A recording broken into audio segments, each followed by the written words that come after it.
And welcome to Channel 6 News. I'm Max Brown, and tonight we're bringing you the breaking story of oxycodone, commonly referred to as Hillbilly heroin, the epidemic that's sweeping the streets of Sydney. Since 1992, opioid dispensing episodes have increased 15-fold in Australia, with a cost of $271 million to the Australian government. Originally prescribed for chronic pain and cancer patients, oxys now hit the streets with bad intentions.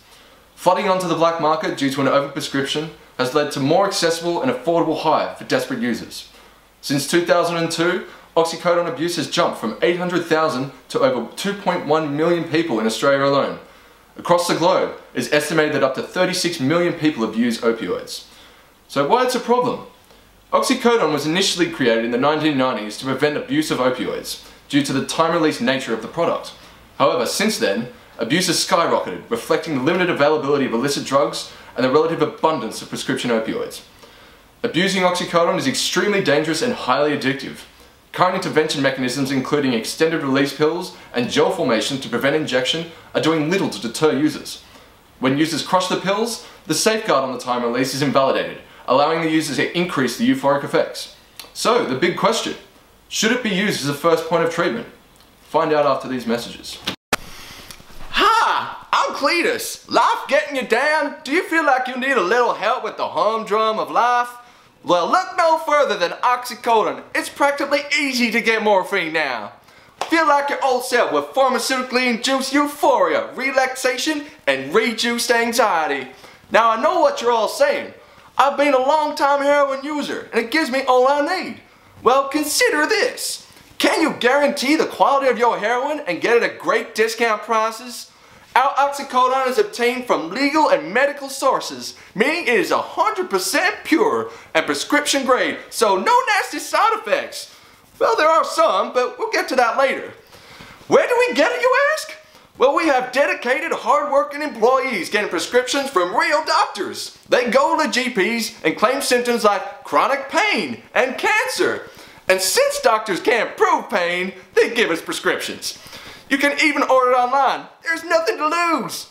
Did someone mention side effects? I'm no doctor, but it makes me feel good. I do feel obligated to post some fine print, so here it is. Oh, my uncle brother had that one. That wasn't good. Oh, that one's definitely not good. But again, I'm no doctor. Order now and receive a free NutriBullet for all your juicing needs. Once you have your product, it's easy to use. If you're given the new style of tablets, make sure you don't crush the tablets to snort or inject them. Designers have got a whole science sheet to stop that. So just take it orally and you'll be a very, very merry way. Easy.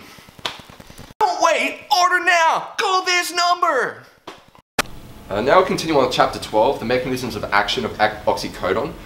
Studies by Australian researchers have shown that oxycodone acts on the kappa receptors as opposed to other morphine class drugs such as morphine that actually act on the mu receptors. Once the kappa receptors are activated, a G protein complex inhibits the calcium going into the cell and enhances the potassium leaving the cell. This influx of calcium is necessary for neurotransmitter release into the presynapse. Is there any questions so far? What we've covered? Okay, moving on. Okay. Welcome back to our main story on oxycodone. Should it be the first treatment option? Australia's ageing population requires greater pain management. However, due to the high addiction rates of oxycodone, other medications must first be considered. As such, other options including non-steroidal anti-inflammatory drugs, pain management groups, and alternative medicines are initially preferred.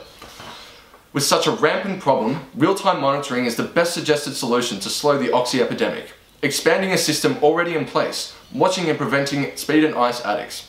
It allows real-time access to prescription records and allows pharmacies to identify potential users and dealers, denying them access. The current system of handwritten records surrounding prescription opioid dispensing is clearly lacking. Problematic people have only identified weeks or months later, long after opioids have already been distributed. Doctors, pharmacies and health experts are all pushing, but there has been a very slow governmental response. I'm Max Brown, thank you for joining us on Channel 6 News.